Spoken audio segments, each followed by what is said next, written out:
నమస్కారం అండి.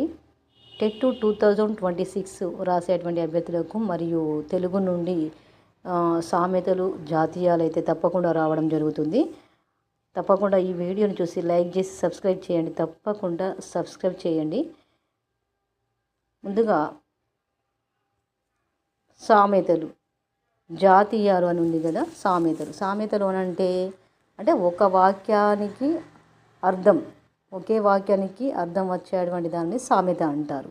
మరి జాతీయం అంటే వాక్యంలో భాగంగా వచ్చే అర్థమే జాతీయము అంటారు. వాక్యంలో భాగంగా వచ్చే అర్థమే జాతీయము అని అంటారు. ఓకే, ఇప్పుడు సామెతలు చూద్దాం. తప్పకుండా ఇవైతే 2026 టెట్లో తప్పకుండా రావడం జరుగుతుంది. వీడియోని చూసి లైక్ చేసి సబ్స్క్రైబ్ చేయండి. తప్పకుండా మీ యొక్క అభిప్రాయాన్ని కామెంట్లో పెట్టండి. ఇందులో మన సామెతలు అతి రహస్యం బట్టబయలు. ఎందుకంటే ఒకే వాక్యంలో అర్థం అనేది వచ్చింది కాబట్టి అతి రహస్యం బట్టబయలు అనేది మరి ఇక్కడ తెలుస్తుంది. సామెత అతి రహస్యం బట్టబయలు. నక్క నదిలో కొట్టుకపోతూ ప్రపంచమంతా మునుగుతుందన్నదట. మావోనికి 32 గుణాలు మంచి, 2 పాడు. తనకు తెలది ఒకడు చెబితే వినడు. చెరువులో పడ్డోని తీసి బావిలో వేసినట్లు. ఇది కరెక్ట్ అర్థం అనేది వచ్చింది కాబట్టి ఇక్కడ ఒకే వాక్యానికి అర్థం అనేది వచ్చింది కాబట్టి దీన్ని సామెత అంటారు. మరి జాతీయం అంటే వాక్యంలో భాగంగా వచ్చే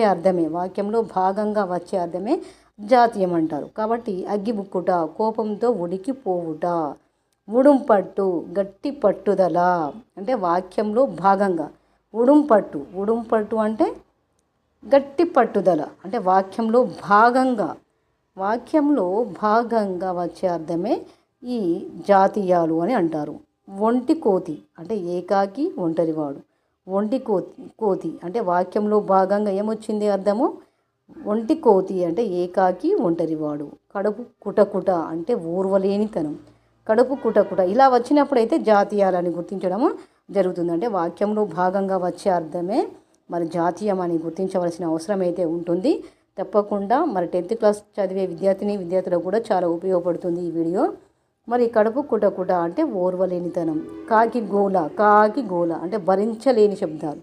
కాకి గోల అప్పుడప్పుడు ఇంట్లో వారు కూడా అంటారు కదా, కాకి గోల ఏంటి కాకి గోల అని అంటారు కదా. కాబట్టి భరించలేని శబ్దాలు. కుడితిలో పడ్డ